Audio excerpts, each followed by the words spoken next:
What's going on YouTube? Lil Unk back getting another reaction. Today we got Digga before they was famous. UK's most talented drill rapper, you know what I'm saying?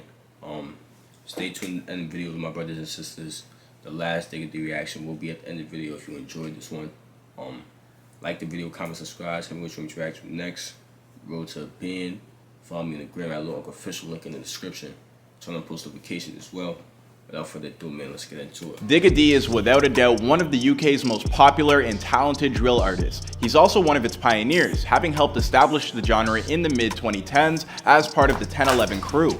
In particular, his track Next Up lit up the music charts and had everyone turning their attention his way, including the local police force. In 2018, the year after his breakthrough, Digga was sentenced to a year in prison for conspiracy to commit violent disorder. When he finally emerged from behind those prison walls, he wouldn't be the same man who walked in. Digga didn't just nearly lose an eye during his time in prison, he damn near lost his soul. Want to learn more about the come up of one of UK drill's most overlooked artists? Then keep watching this brand new episode of Before They Were Famous.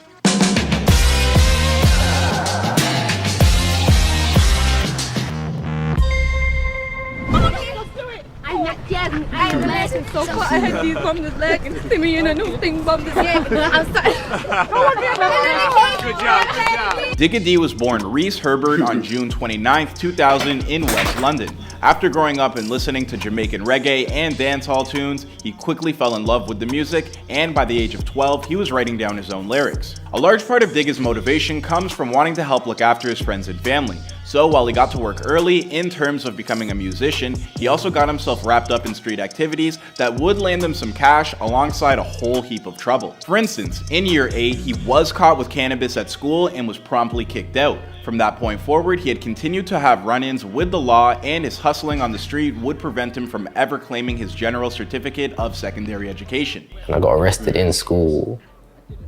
They took me to Wandsworth police station. And my mum came in the police station and I wasn't trying to look at her. When asked if he ever regretted not taking his education more seriously and whether he'd like to go back and change things, Digga told the BBC, "Jay-Z did what he did and look where he is now. French Montana did what he did.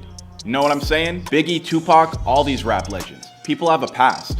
It's just about moving away from it and having a positive future." For Digga, that positive future was still somewhere in the distance. Over the course of 2 years, Digga climbed the way up the competitive UK drill landscape. He became the lead MC in the Ladbroke Grove crew 1011, and with their support, drumming up a song that would land a big fish. His track No Hook was so skillful that it caught the attention of a manager known as Bills, who quickly got in touch to help Digga and 1011 land a single on Mixtape Madness. The next breakthrough freestyle, Next Up. After that, industry heads began to turn, and soon enough, Digga was being counted as if he really was the next big thing. Unfortunately for him, industry insiders weren't the only ones paying attention. Now, so were the police. At the tail end of 2017, just as his music career was really beginning to take off, Digga and other members of the 1011 crew were convicted of conspiracy to commit violent disorder after they were stopped and searched by police on the city streets while carrying machetes and baseball bats. The members of 1011 claimed that they were on the way to film a new music video, but the police believed they were planning on attacking a rival gang, 12 World. Out right now, stream it, Rico back to Joe, free the guys, I don't know why.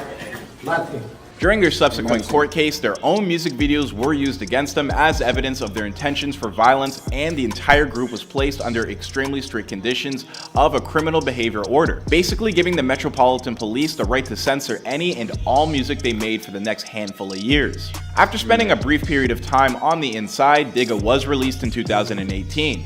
But by the time his debut mixtape, Double Tap Diaries, would drop in May of 2019, he'd revealed that thanks to having broken the stringent conditions of his CBO, he was once again incarcerated. Despite the controversy surrounding the artist, or maybe perhaps because of it, Double Tap Diaries would go on the chart at the 11th spot on the UK official album charts, becoming the first drill project to reach those heights. But even though Digga was achieving a level of success that he never imagined possible, he couldn't enjoy a moment of it because things were not going well on the inside. During his year-long incarceration, he got into a violent altercation that would change his life completely, when he was attacked by another inmate who had fashioned a blade out of a tuna can and stabbed Digga in the face, rendering one of his eyes nearly blind. Soon after that, Digga began struggling with post-traumatic stress disorder, and by the time he emerged from prison in May of 2020, he wasn't the same man who had gone in. Oh my god, this is beautiful.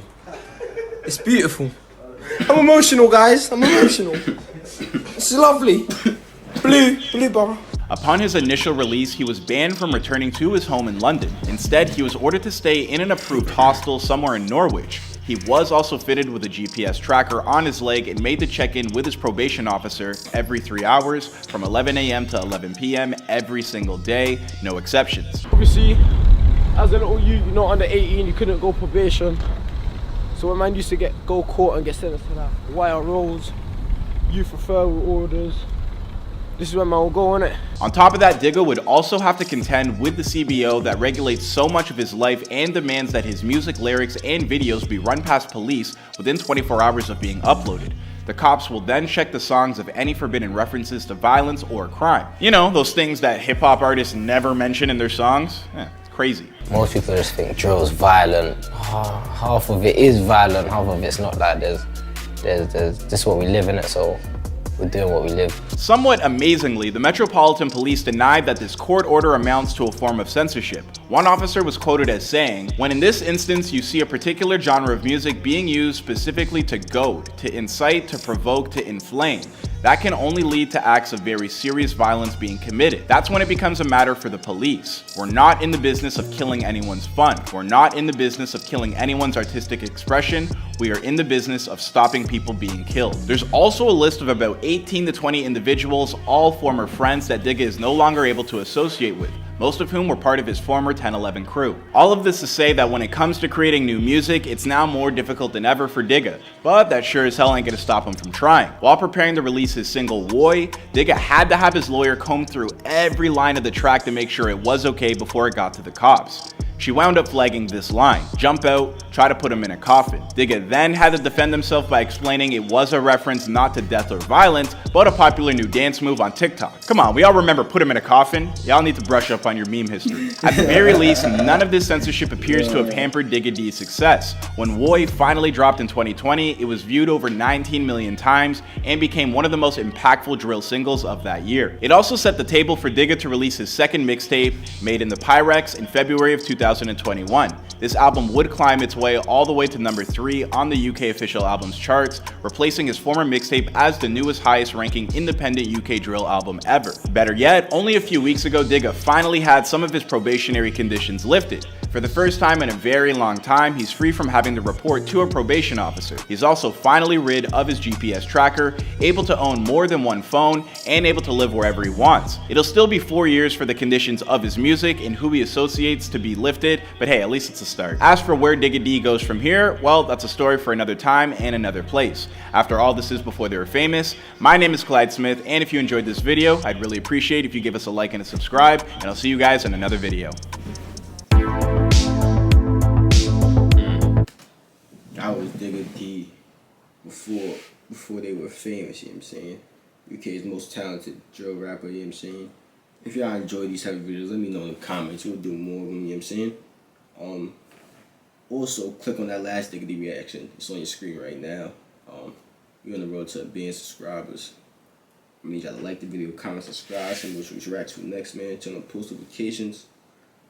Follow my Instagram link, official link in the description.